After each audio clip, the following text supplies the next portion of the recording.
Hello, welcome back to the Fish Locker Workshop. I'm going to take some time today to go through how I attach my hooks and my swivels and my bits of tackle to my traces when I'm using heavy mono. Now, I've been asked in the comments of a few of my videos, like my congering videos and things like that, and just in like general day-to-day fishing chit-chat, how I go about using heavy mono. You'll have seen, if you've seen any of my conger videos, I regularly use like 300 pound mono. And it's between like 1.9 and 2 millimeters thick. Now, I tie it when I go heavier, like when I'm talking 600 pound mono, and using things like this, like we did recently on a skate fishing trip. I had always crimped it, but you can tie it. I've just been shown a knot, and I've just used it recently, landing like dozens of skates over £100 on this knot. I really like it. I'm going to start using it in all of my traces now. I'm going to move away from crimps because I'll explain the negatives of using crimps when I show you how to fasten them. But I'm going to go all to knotted now that I'm confident with it. The simplest one, I'm going to start with £200. And this is what I make most of my traces out of. Now, this £200 is 1.4 mils thick. And all I used to do, as you can see here, this is just a 10-0 Coxswain Ball meat hook, is a 3-turn uni knot. Now the trick is to give yourself plenty of tag end. So all you do is create a loop over the line and go through 3 times. 1, 2, 3. There you go. So it's just a 3-turn uni knot. Now I'm going to pull with the tag end with my teeth in one direction. I'm going to pull the main line in the other direction. I'm going to pull the hook in that direction. Like that.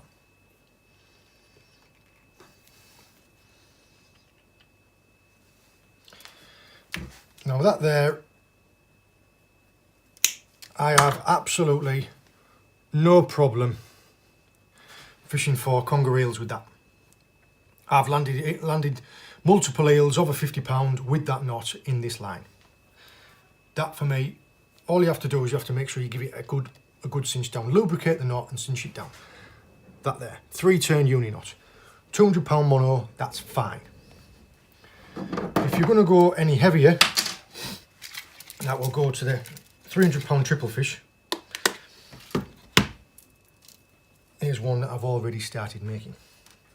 Now, on the other end, you can put a swivel. All I've done here is I've crimped it and actually put some heat shrink down. And I'll show you what I put on the other end. This is a trace I'll make up. First thing I'm going to put a lumi bead. Now I do like these. They are bigger than normal. I think these are the biggest ones that Coxswain Roll do. And then put them up it.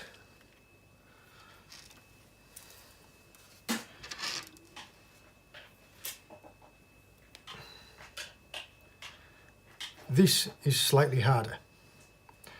Same again, 3-turn.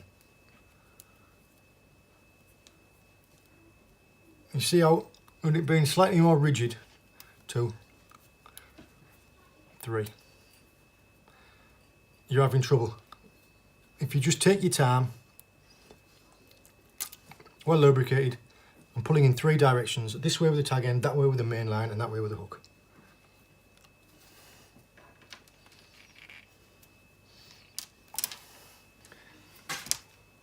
There, look. And if you turn the trace around and put the hook through the swivel, you can pull against it like that.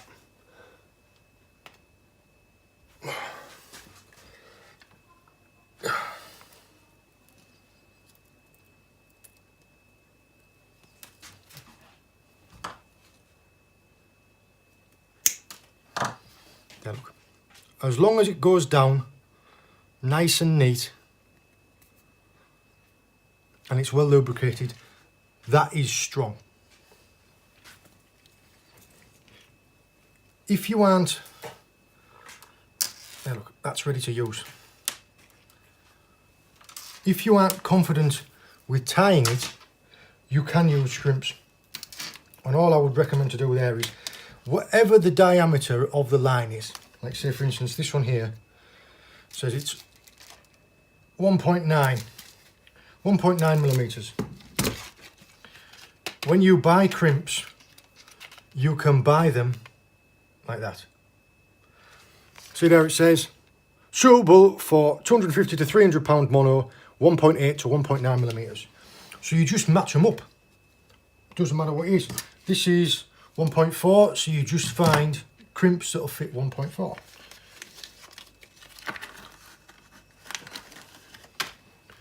First thing you do, slide your crimp on, and you're making a Flemish eye. So, like an overhand knot, and then through once more, slide it down. So what I'm doing is I'm sliding it down, but I'm feeding the tag end in because I don't want to waste any of the mono.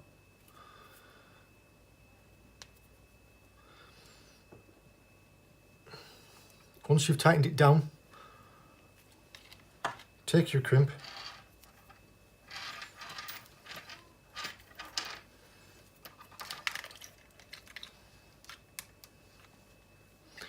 and slide the tag end back in through the crimp. Like that. Now the reason you put a Flemish eye in there is if it was just like a straight eye like that, as soon as you had something pulling it, it would make a kink and it would make a weakness. Whereas because that has been doubled over, look, it's twice as strong. And I tighten it down. So you've got a nice tight Flemish eye on there. And you want to take some crimps. Right, these also have sizes on them. You see, top one's 0.1 to 0.5, 0.5 to 1, 1 to 2. So everything, you just match it up. Mono's 1.9, crimps are 1.9, 1.0 to 2.0. So you use that one. And all you do is you fit the crimp in like that and fully depress.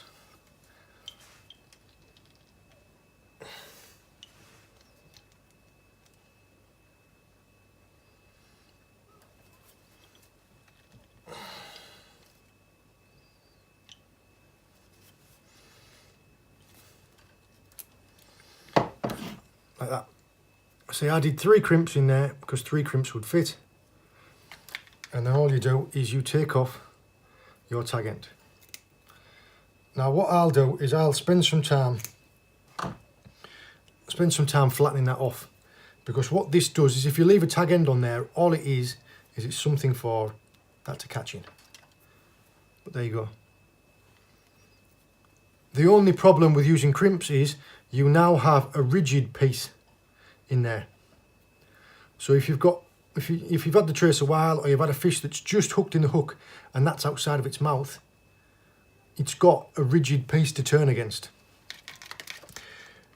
Very, very occasionally, if you haven't fastened the crimp down properly, they may slip. But the beauty of using a Flemish eye is, if it does slip, sometimes what can happen is the Flemish eye will save you, and it tightens down and makes a knot. I've actually landed big stingrays where the crimp has broken and failed, and the Flemish eye has caused a knot. So I've landed the fish. I was very lucky, but that's another one of the reasons why you would use these. And there you go, look, there's your trace made up. Now when you get to the heavy stuff, this is 600-pound mono, and I will show you tying on one of these. Now, I recently took these skate fishing. You can see there where I've filed the barb off there, and that was crimped. Landed plenty of skate on there, and that was no problem at all. But I also, the only reason why I can't show you it is because I had to cut it up to show this video.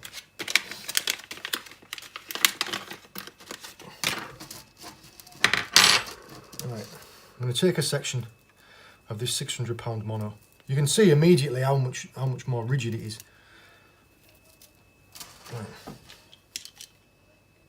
Clip it off.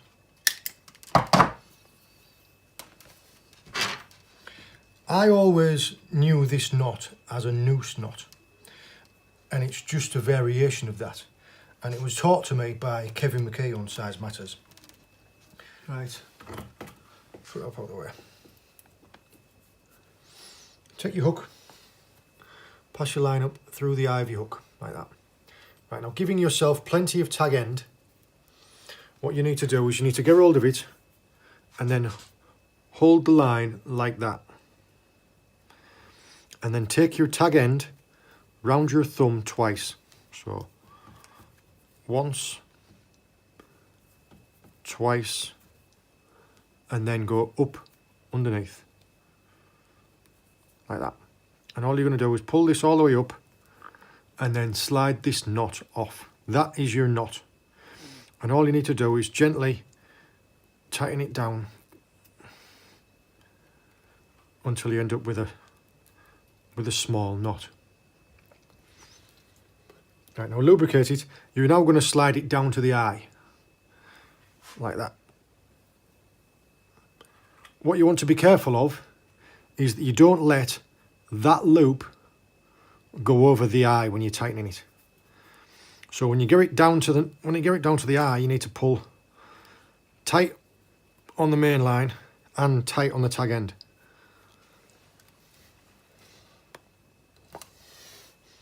And there you go. Just cinch it right down. There's a knot on a 13/0 with 600 mono. That knot there, take the tag end off. See what I mean by the tag end? If you leave a long tag end like that, all that happens is your line gets caught in it. So you can take off your tag end. If you're very careful as well, you could even get a lighter and bulb that down. But I've pulled that tight now. And that knot there, like I say, just recently landed dozens of skate on that exact knot in 600 mono onto size 14/0s. This is actually a size 13/0, but used 14/0s. Perfect. And that won't give... I am very impressed with this knot. It's once you've tightened it down properly like that, that won't go at all. Not in 600 mono. That's what I'd use. I don't know about you, but I'm not... I don't think I'm going to be finding anything where I'm going to need to use more than 600 mono. Not in the UK anyway. And there's a knot that you can use for it. Now, like I say, I knew that as a noose knot, and the noose knot, all it was instead of going around twice, you went around 4 or 6 times. But that, which was showed to me by Kev on Size Matters, go around twice, and it works up to... we've used it up to 600 mono. Now, I could try it with more, but I haven't got any more. But, like I say, 600 pound is all I'm ever going to need to use. So, twice round and up through, or a 3-turn uni knot. Now the 3-turn uni knots, I'm only confident with it up to 300 pounds. Any more than that, and I would go with this or a crimp. I hope this has been helpful. If you get the chance and you're going to use it, let me know how you get on. Let me know what you use. This is what I'm confident in using. I will either use a crimp and a Flemish eye. If it's light stuff, like I say light stuff, 200 pound, I'll use the 3-turn uni knot. If it's anything heavier, I've started using a 2-turn noose knot, which is just twice round and up through.